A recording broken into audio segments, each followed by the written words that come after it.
Então, pessoal, boa noite a todos. É sempre uma alegria a gente estar aqui, se reencontrar, né, com alegria, brincando, que assim a gente consegue ir se elevando também, né, para que o estudo fique mais leve. Principalmente agora que o tema do estudo é a dor, não é? Então, quem quem não nunca enfrentou ou está enfrentando ou irá enfrentar uma dor, não é? Quem não está, então, não está mais entre nós, né? Porque todos aqui encarnados nesse plano, a gente está vendo, né? Que o nosso, vamos dizer, o nosso destino é esse, não é? Então é justamente esse ponto que a gente tá abordando nessas questões agora, né? A dor como expiação e as características dessa dor, não é?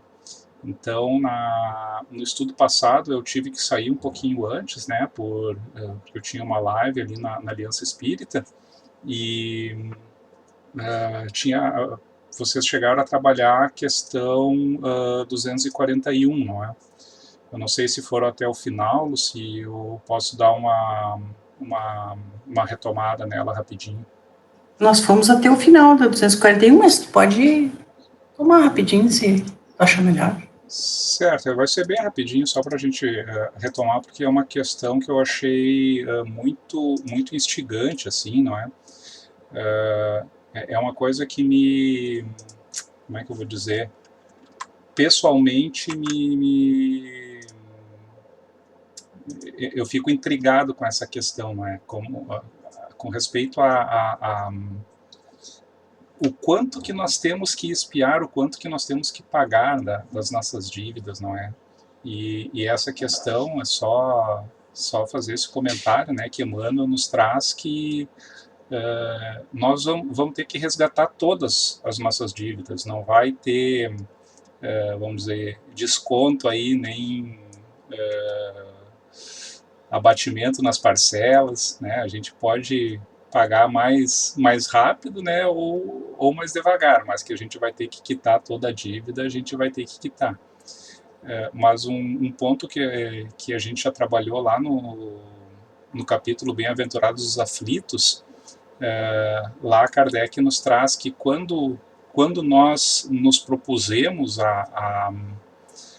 vamos dizer, a espiar, não é, as nossas faltas, quando nós nos comprometemos a isso, a espiritualidade ela é muito bondosa, não é, e acaba tendo um bom desconto, não é. Kardec mesmo traz que é como se a gente tivesse que pagar 1% da dívida só que a gente tem, não é? Mas para nós acaba sendo muito, vamos dizer, dolorosa essa, essa parcela, não é? E aqui nessa questão, então, eu tinha deixado ali preparado essa passagem aqui do livro Ação e Reação, né, que vocês chegaram a trabalhar. E esse livro, quando eu li ele pela primeira vez, ele me instigou bastante essa parte em particular, porque eu não entendia, né, como que esses dois espíritos que eles vinham há meio milênio, não é? Há 500 anos trabalhando no bem, auxiliando outros espíritos, eles já eram espíritos de um patamar elevado e eles dedicaram 500 anos vamos dizer, nessas questões, né, de fazer o bem. E aqui, né, foi um exemplo bem prático, assim, de até que eles não quitassem todas as dívidas que eles tinham, né, mesmo de várias encarnações anteriores, eles não poderiam dar um passo adiante, né, um passo a mais.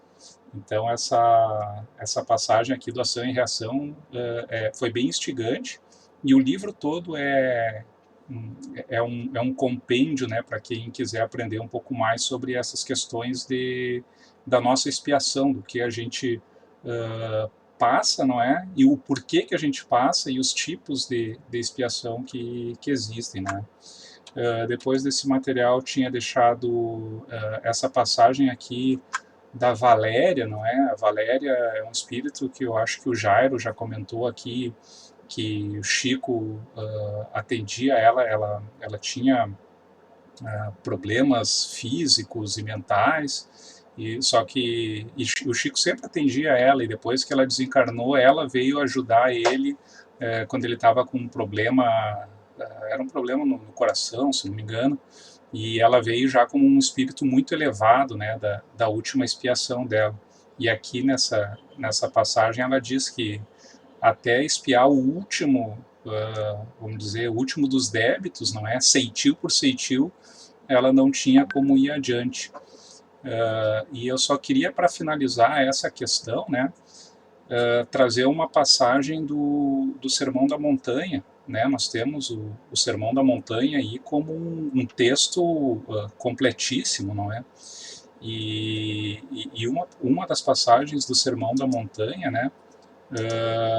Jesus diz assim, né? Não penseis que vim revogar a lei ou os profetas. Não vim revogar, mas cumprir.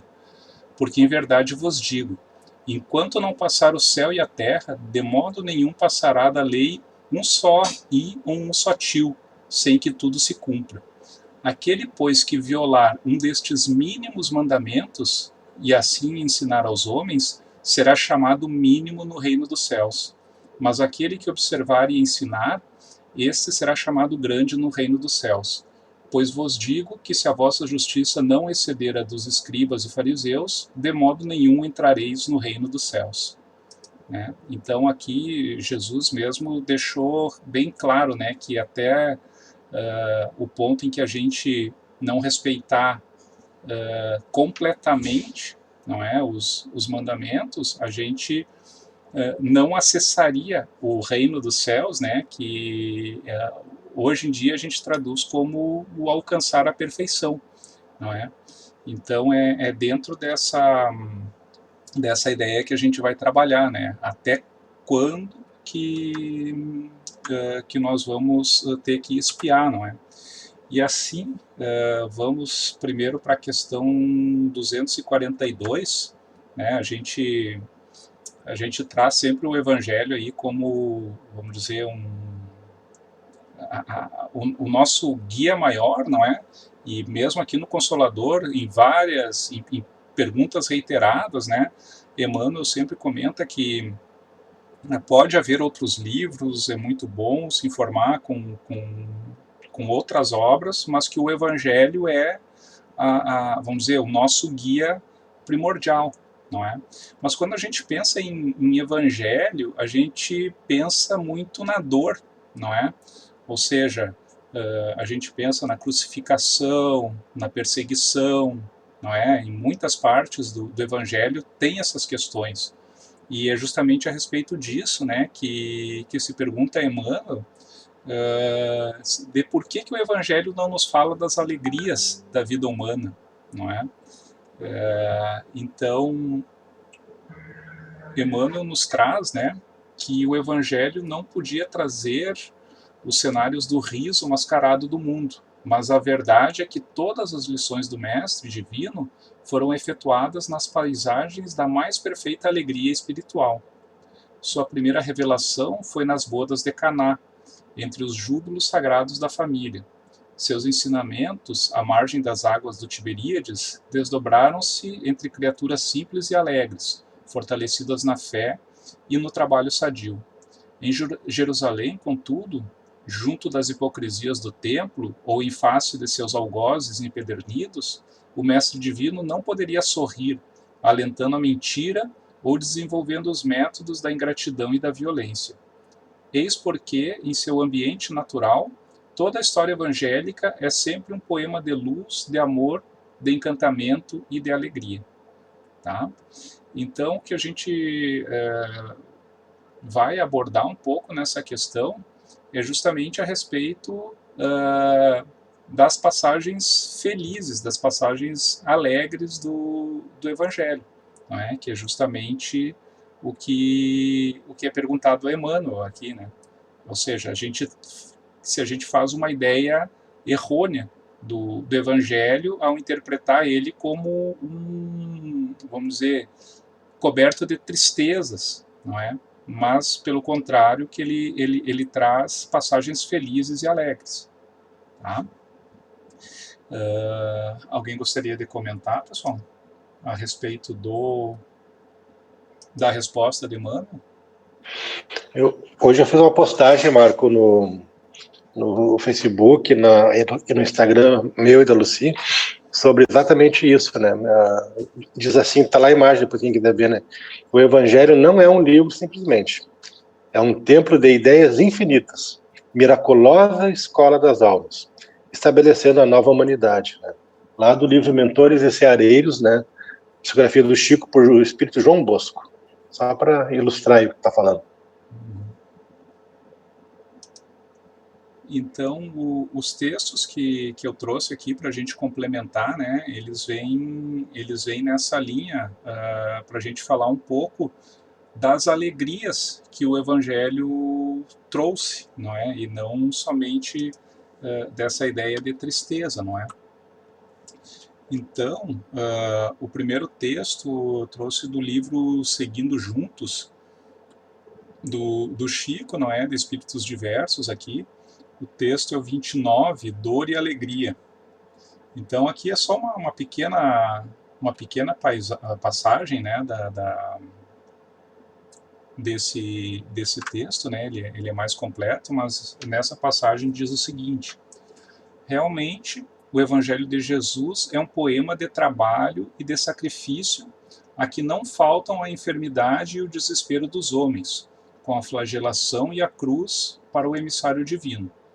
Todavia, a boa nova do Cristo começa nos cânticos das legiões celestes, acompanhados por vozes angelicais de pastores, consolida-se numa festa esponsalícia em Caná, avança com as esperanças e com os júbilos dos penitentes aliviados, detém-se nas fulgurações do Tabor e termina com a ressurreição do Mestre inolvidável em pleno jardim.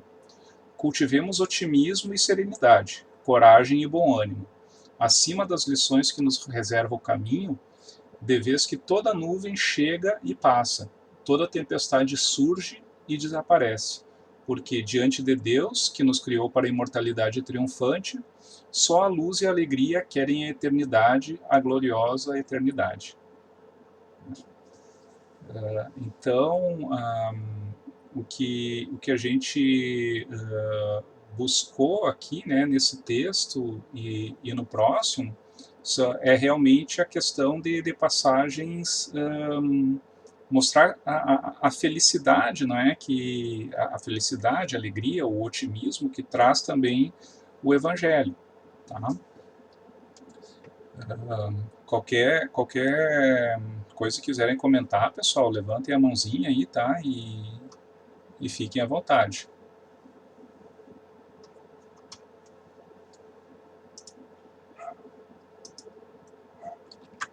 Tem um outro texto aqui, né, que eu trouxe para a gente comentar, que eu fiz vamos dizer, um resumo aqui desse texto, que ele era bem longo, ele tinha acho que umas 3, 4 páginas, mas eu pincei, não é, os tópicos a respeito dessa questão do evangelho e alegria.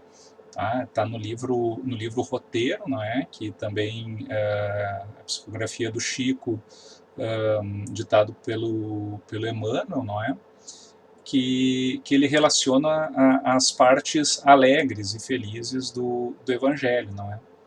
Então, ele começa dizendo assim, né, que grande injustiça comete quem afirma encontrar no Evangelho a religião da tristeza e da amargura, né? E daí ele discorre, né, uma série de pontos aí, mas pensando aqui os pontos felizes que ele nos traz, não é? Primeiramente, comenta da vinda de Jesus, né? Que ela foi precedida por anjos e anunciada por uma estrela.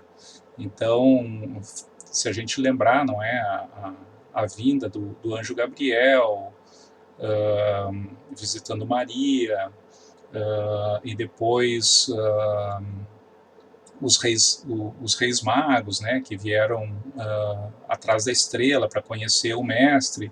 Então, ali já traz essa, vamos dizer, esse cenário de alegria, não é? E a gente não tem, assim, diretamente no Evangelho, a infância, a adolescência de Jesus, não é? É um tempo aí que já foi comentado em outros estudos, não é? Que Jesus viveu para a família, né? Ele viveu aprendendo o ofício com o pai dele, não é? Se desenvolvendo justamente no, vamos dizer, no local mais importante que poderia ter, não é? E que nós temos também para nos desenvolver, né? Que é dentro da nossa família. Então, depois dessa passagem, não é? Ele começa o apostolado dele, aí a resposta do livro, e também o texto anterior fala da festa nupcial de Caná, não é? Aquela onde Jesus transforma a água em vinho, né? Já é bem conhecida, mas foi dentro de uma festa, com a alegria das pessoas por ali, não é? Pode comentar, Otávio, que depois eu continuo.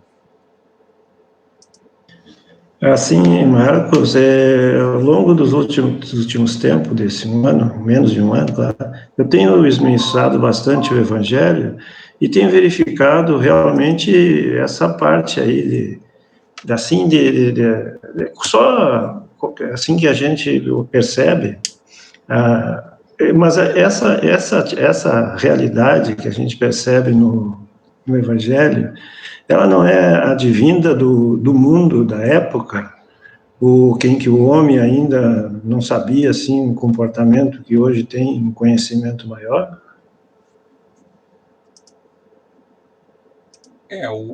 Vamos dizer, o ambiente, não é, onde se passou, Jesus trouxe o conhecimento dentro vamos dizer, do que os homens podiam absorver naquela época, não é? Tanto que se fala muito na questão das ovelhas, dos pastores, dos pescadores, não é? Todo o ensinamento ele foi para a cultura da época, para que as pessoas pudessem entender. Mas imagina, é sempre o que eu falo, né, o planejamento pedagógico de um evangelho. Então, todas essas passagens, elas vieram, além de serem, vamos dizer, adaptadas para a época, elas vieram de forma que a gente, interpretando 2 milênios depois, a gente tá aplicando elas nos nossos dias ainda, não é? Por isso que veio muito por meio de parábolas e de questões que a gente pode muito bem tirar lá do pastoreio e aplicar hoje em dia numa metrópole com 20 milhões de pessoas vivendo ali, que ela é completamente adaptável, não é? Mas isso tu tem razão, Otávio, ela veio para o conhecimento da época, né? Sim, exatamente, porque hoje nós que estudamos o Espiritismo, a gente já tem um conhecimento de uma grande evolução, claro que com relação às paixões mundanas, os vícios, as riquezas mal aplicadas, enfim. Mas hoje, o que corresponde ao Evangelho, eu já tive até, alguém comentou comigo, mas será que nós continuamos assim? Claro que são pessoas leigas, que a princípio, não sei se leram ou só ouviram alguma coisa assim, né? Então, claro que agora a gente tem outra percepção da vida, principalmente nós, né? Que eu repito, estudantes do Espiritismo, né, Marco? Então, mas para aquele pessoal, nossos irmãos que ainda não assimilaram o que foi e o que somos atual, é difícil, né? Eu só antes de passar para ti, Éder, eu só vou repassar para ti, Otávio, vamos dizer, ontem de noite nós fizemos o Evangelho no Lar e foi justamente da continuação das 3 proibições. e é aquela parte onde Jesus diz que não se deve dar pérolas aos porcos, não é? Porque eles vão pisar com os pés e depois ainda vão nos devorar. Então é justamente isso, não é? E eu vinha comentando com a Cris também essas questões, não é? Não adianta muitas vezes a gente querer, vamos dizer, discutir com profundidade questões que as pessoas simplesmente não vão chegar a entender, não é? Muitas vezes a gente tem que adaptar a nossa o nosso conhecimento ou adaptar até o nosso auxílio, não é, de uma maneira que possa ser absorvido. Que eu acho que é aí que está, vamos dizer, a nossa o nosso objetivo hoje, né, adaptar tudo isso que a gente estuda para várias linguagens diferentes, né. Pode comentar, Éder.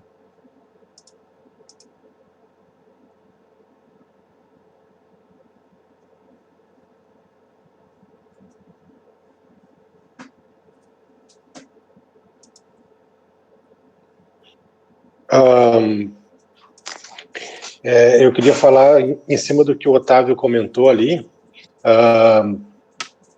de que houve, Otávio, assim, um grande apagão, né, na nossa consciência espiritual, desde o desaparecimento de Jesus no madeiro, né, na crucificação. Neste momento, nós, quando Jesus desaparece e que é desviado os rumos do cristianismo, a essência do seu evangelho, nós ficamos com um apagão espiritual, né? Porque a gente foi para o mundo, viver as coisas do mundo, abraçados numa conduta religiosa que nos desviava da essência, né? E nós só viemos a encontrar de novo essa essência agora, né? Com o Espiritismo, como tu bem falou, né? Então, todos nós, quando nos deparamos hoje, né, nós temos que nos adaptar a essa linguagem, porque é como que se nós estivéssemos reencontrando Cristo naqueles dias lá. Essa é a experiência que o Espiritismo nos proporciona, que é a revivência, né, reviver o Evangelho na sua essência. Porque durante todos esses séculos, 2 milênios, que nos separaram da vinda dele até os dias atuais, né, nós estávamos perdidos por aí, andando, né, nos prejudicando, nos endividando, né, e juntamos para nós, né, muitos débitos, embora tenhamos desenvolvido muito o nosso intelecto, né, embora sejamos hoje sabedores de muitas coisas que o conhecimento intelectual, a ciência tem evoluído, né, mas no âmbito dos sentimentos nós somos ainda infantis, né. Ontem até eu comentei no estudo do Aloysio lá, né, os nossos jovens, eles não se suicidam porque não conseguem ter um smartphone, uma troca de tecnologia. Eles se suicidam porque não conseguem lidar com as emoções. Então, essa presença do Evangelho nos dias atuais, mesmo com a linguagem que nós tenhamos que como diz o Marco, moldar ela, a nossa vivência atual, são palavras de vida eterna, né? São palavras que foram ditas naquela época e que reverberam hoje na nossa vida e vai ser por milênios ainda, né? Até a gente ajustar o nosso passo, né? Mas houve esse apagão, Otávio, em nós, espiritual, nesses últimos 2.000 anos, né? Porque a religião que nos ofereciam, ela não nos propiciava, né?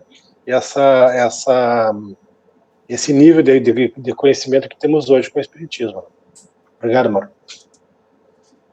E agora fazendo a conexão, né, entre o que a gente está conversando da alegria do Evangelho, né, da alegria que eu digo da questão positiva dele, com relação à nossa dor, né, as dores que nós sofremos. Para mim, assim, uma das questões mais felizes, não felizes em si, como de um ato feliz, mas uma coisa que me trouxe muita paz e muito entendimento, é que o próprio Evangelho, ele traz as causas das nossas aflições, não é? Então a gente analisando, estudando, a gente começa a entender o porquê das nossas dores, não é? E a partir do momento que a gente tem entendimento, né, que o nosso intelecto acaba chegando nesse ponto, a gente começa aqueles que querem, não é? Começam a educar o seu próprio coração, né? Então, eu acho que, para mim, essa é uma das partes mais felizes, é entender por que se sofre, né? E entendendo por que se sofre, a gente pode aprender a se modificar para então não passar mais por essas dores, né? Que é justamente isso que a gente está vendo nessa parte agora do Consolador. Continuando aqui, então, né? Nesse texto ainda, Emmanuel comenta, né, que as pregações de Jesus, elas eram na beira do lago, em pleno santuário da natureza, não é? Eram lugares do jeito que se cita ali, paradisíacos, não é? E eu acho que o Éder tem postado várias fotos aí da região lá nos últimos dias, né? Que era uma região muito linda mesmo, né? A questão, né, da quantidade de doentes, aleijados, pobres, aflitos, dementes, não é? Todos sendo consolados, sendo curados, mas principalmente Jesus trazendo a questão assim, tu tá curado, vai e não volta a pecar. Não é? Além de trazer a cura para a dor, ele ainda explicava o que tinha que fazer para não voltar a sofrer, não é? Que é aquela questão do vai e não voltes a pecar. O Sermão da Montanha, né, que eu tinha comentado ali, ele é um hino de bem-aventuranças, né? O Sermão da Montanha é aquele que diz bem-aventurados os aflitos, bem-aventurados os que choram, os mansos, né? Ali ele traz toda uma característica de como temos que ser, não é, para conseguirmos evoluir, não é, dar um passo a mais. A questão da multiplicação do pão e dos peixes, né, para alimentar os famintos. Madalena se engrandece no amor, aprende o verdadeiro amor, não é? Lázaro se ergue do sepulcro, e ainda entre sangue, suor e lágrimas na cruz, Jesus perdoa todos os seus algozes, dando-nos exemplo imperecível para as nossas vidas, não é? Esse é o Evangelho. Então, se a gente olhar, né, com olhos mais atentos, a gente vai ver que ele nos traz a receita para a felicidade, né? Então ele não deixa de ser vamos dizer, um livro de mais feliz do que triste, no caso, né? A tristeza ou a dor que ali aparece é justamente pelo fato de estarmos, né, em um mundo de provas e expiações, e não tem outra maneira de ser, não é? Porque se não tivéssemos esses problemas por expiar, não estaríamos num mundo desse tipo, né? Marco, eu queria fazer um comentário sobre o que você está falando, assim, eu lendo aqui e eu fiquei extasiado, né? Quanta beleza, né? Quanta beleza esse texto aqui traz, né? Quanta alegria, né? A gente, quando ajuda alguém, quando a gente faz, às vezes, um atendimento fraterno, ou nem precisa um atendimento fraterno, às vezes uma palavra que tu diga para alguém e aquilo seja tão importante para aquela pessoa e que traz para ela uma consolação, a alegria que nós sentimos, né? Quando Jesus estava, era o tempo todo isso, né? Era a multidão bebendo direto na fonte, né? Uma fonte de uma água viva que permanecia neles, a ponto de inebriados com tanta alegria, com tanto amor, né? Se entregavam ao holocausto, se martirizavam, né? Sem problema nenhum, né? E isso não era um fanatismo, né? Isso era uma fé vibrante, atuante, totalmente coberta de alegria, de uma felicidade indizível, né? Quem não viveu isso. né, naqueles dias.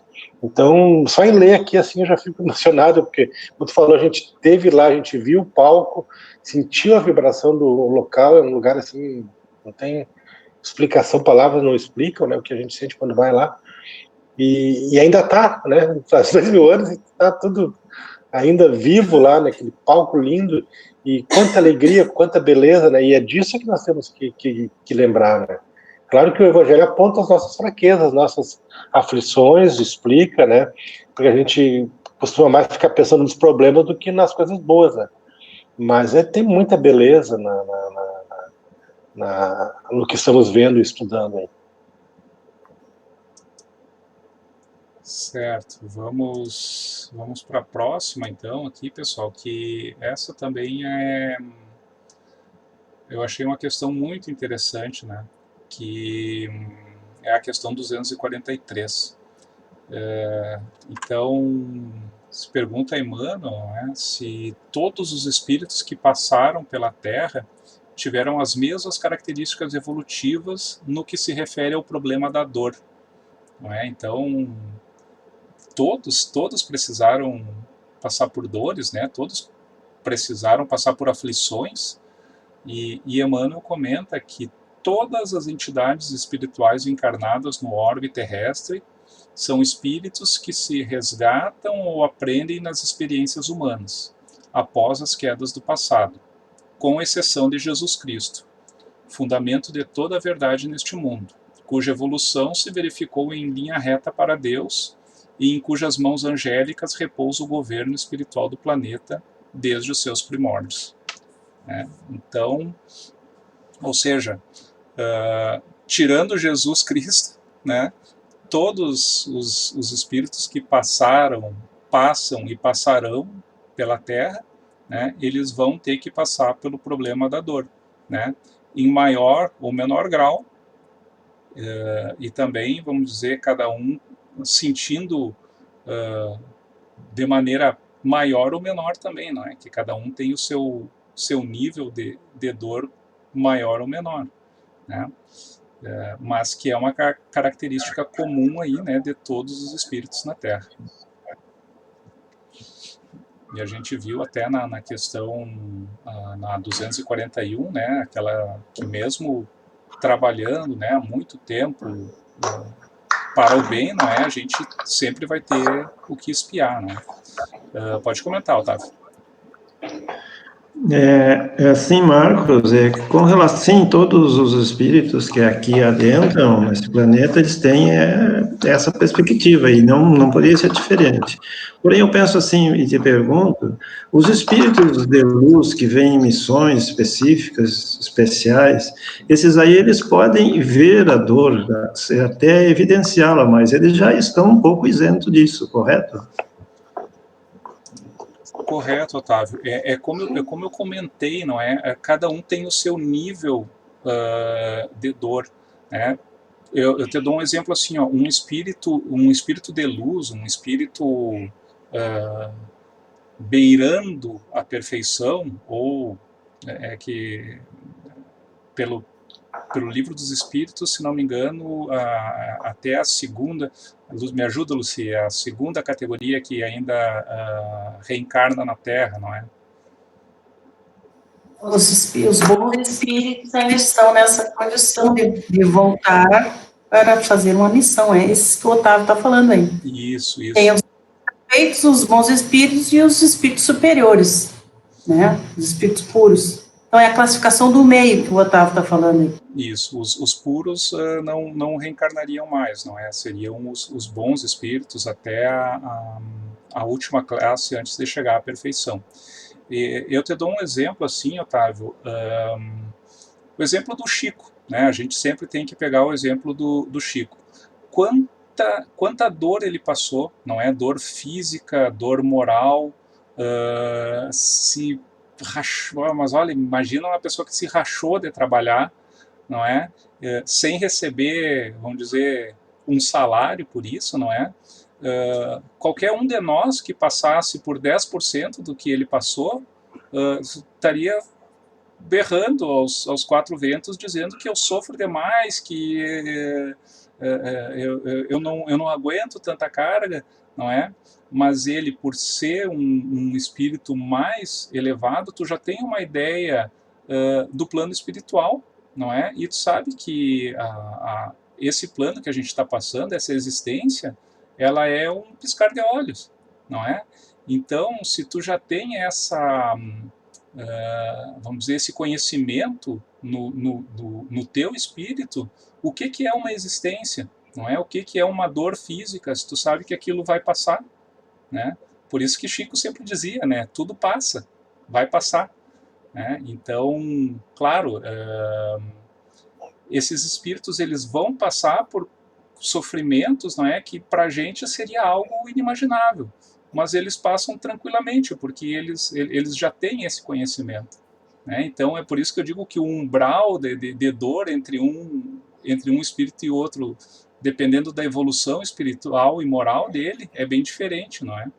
Pega uma Madre Teresa, o que passou, São Francisco, né? Para eles aquilo lá não era dor.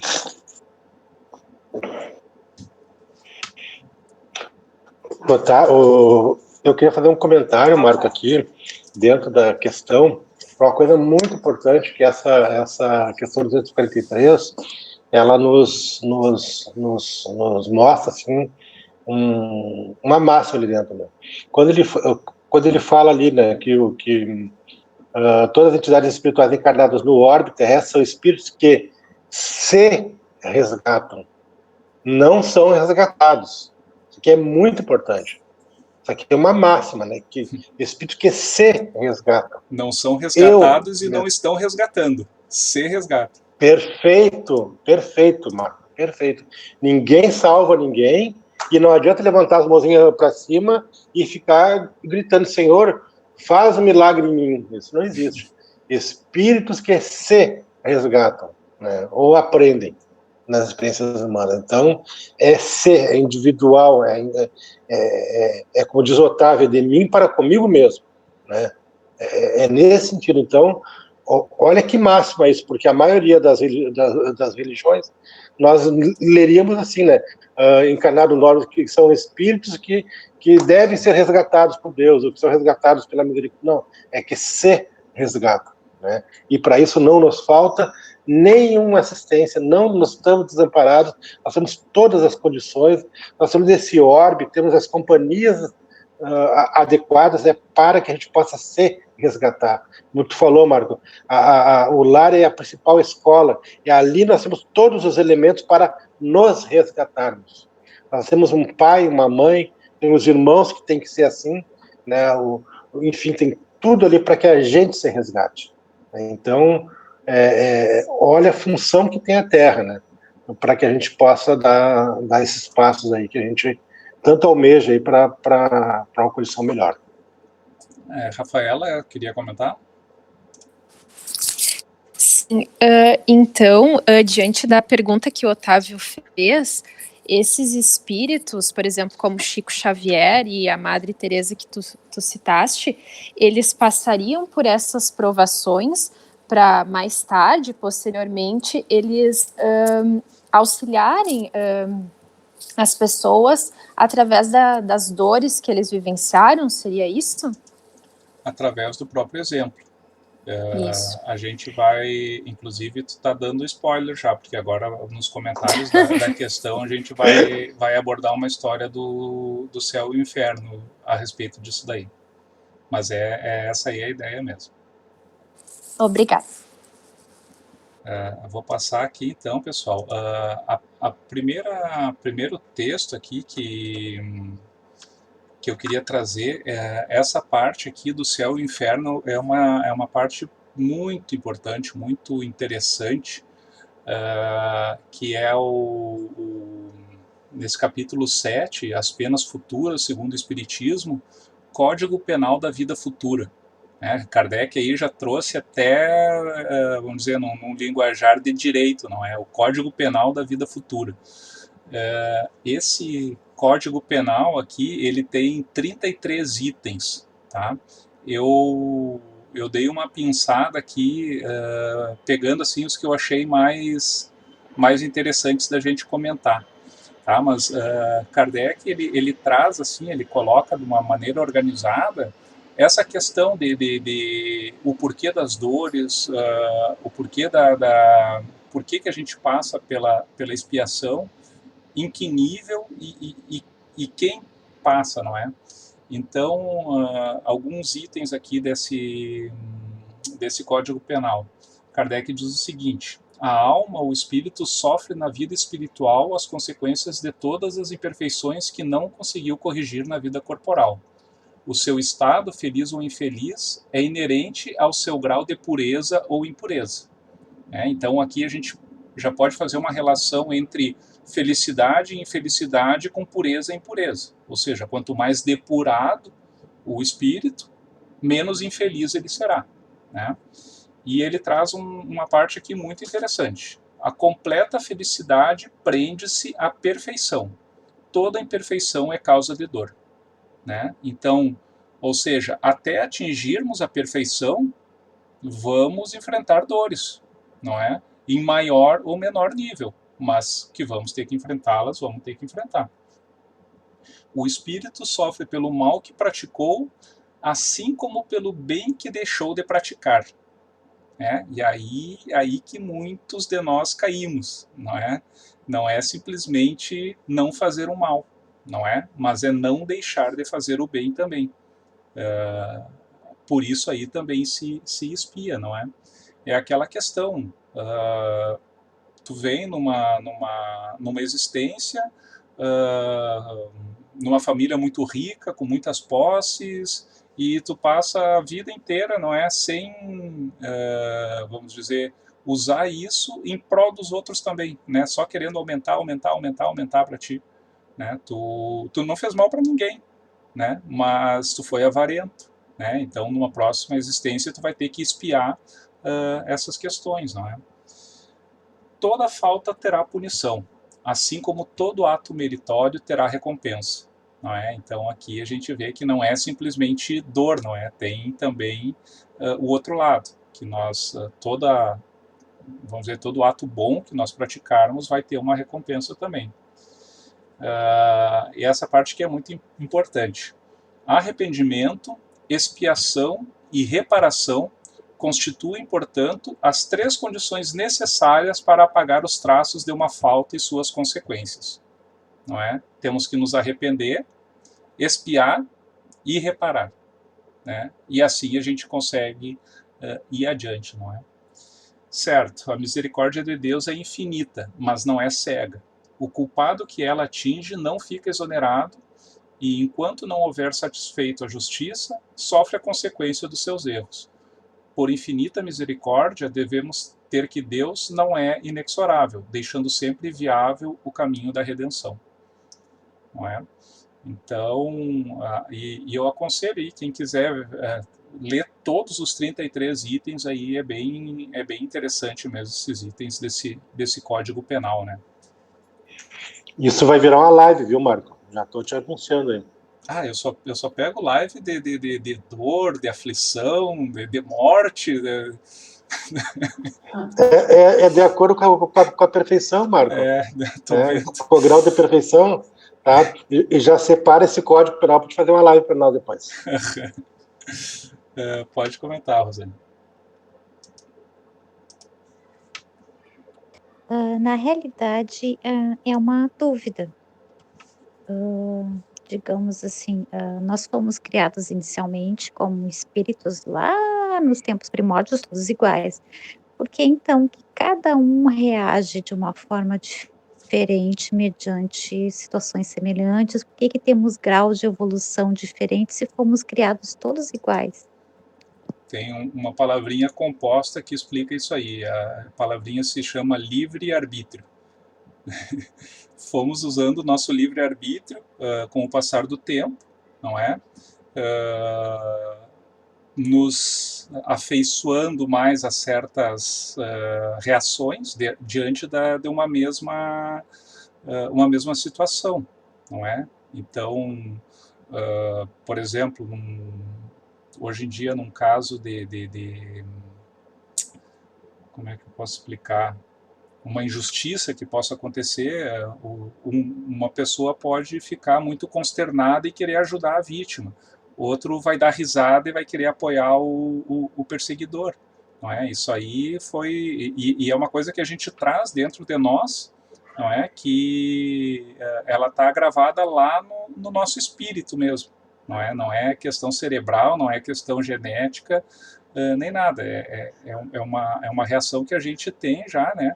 De muitas existências usando nosso livre-arbítrio dessa maneira. Deixa eu ver, eu não vi quem levantou a mão ali. Sim. Oi, pode falar. É só para continuar respondendo para a Rosângela, para Rô. Nós fomos criados simples, ignorantes, mas somos únicos, somos unidade. Então, por isso que cada um usa o seu livre-arbítrio de maneira diferente, né? Todo mundo, cada um escolhe o seu caminho, e nenhum caminho a gente escolhe igual ao do outro. É por isso, né, Marco? Isso aí, Lucy, obrigado. Lucy, quer comentar?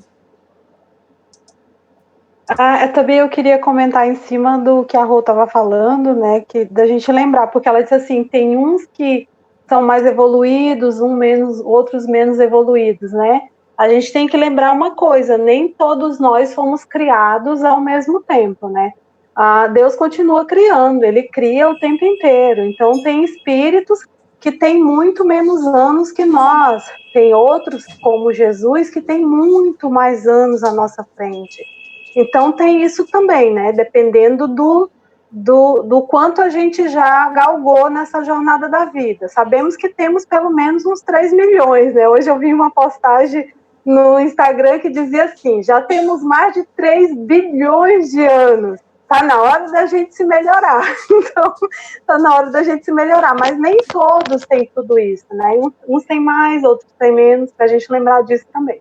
Era isso. Obrigado, Lúcia. Eu só quero passar aqui para o nosso último texto, enquanto temos 5 minutinhos ainda, que é justamente para a gente trabalhar essa questão que eu tinha comentado antes, né, do exemplo. E aqui no livro Céu e Inferno também, falando no capítulo 8, Expiações Terrestres, tem uma série de exemplos que Kardec traz.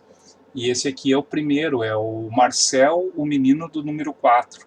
Então ele comenta assim que o Marcel era um menino entre 8 e 10 anos, não sabiam muito bem, mas eles chamavam ele de número 4, né, porque eles não sabiam nem o nome dele, os pais abandonaram ele numa espécie de um orfanato, uma coisa assim, porque ele era totalmente deformado, contorcido, tinha chagas, desnutrido, era uma criança assim que mais do que dava pena, não é? Era extremamente doente mesmo, né?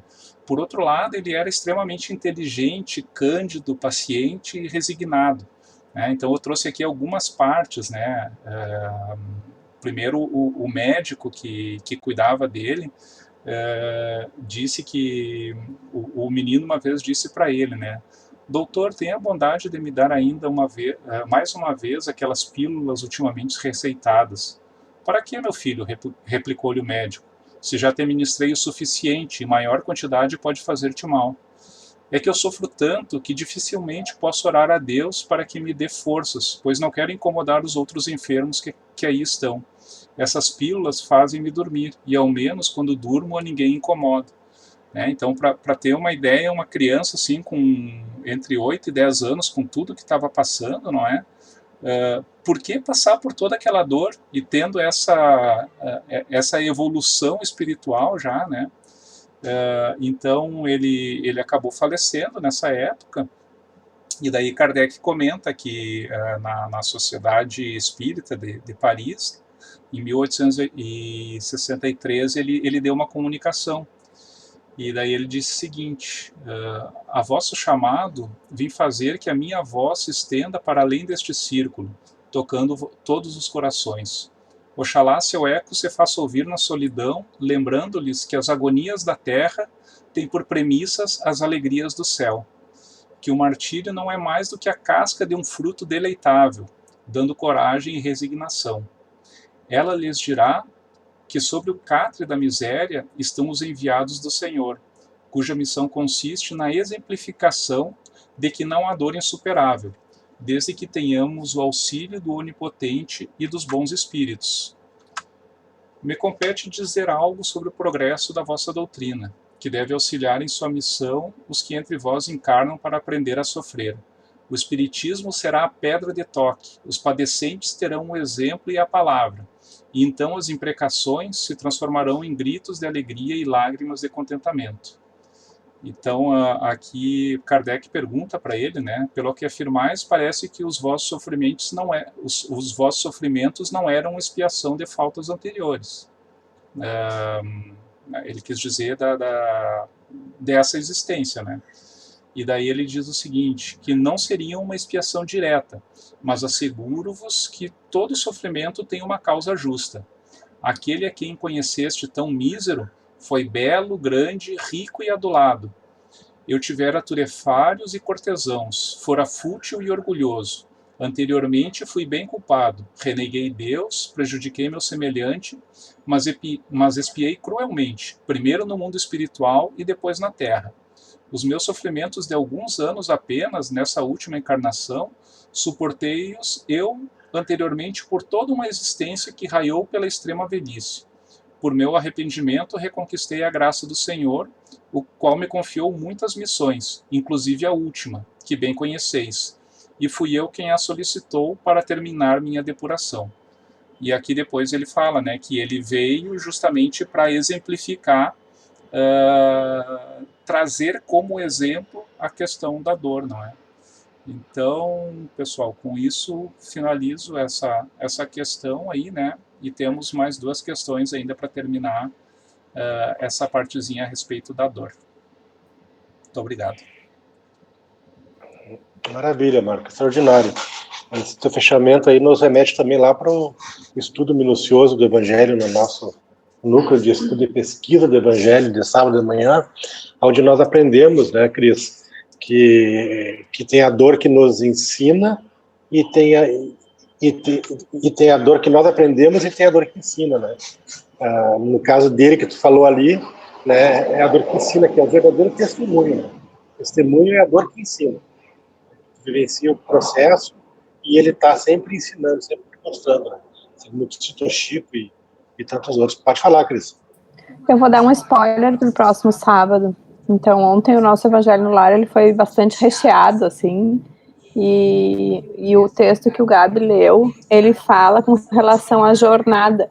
Como na semana passada a gente falou em caminho, na retomada, na semana que vem, para retomar os versículos anteriores, então eu vou levar esse texto que vai falar de uma jornada de cegos e daqueles que conseguem ver.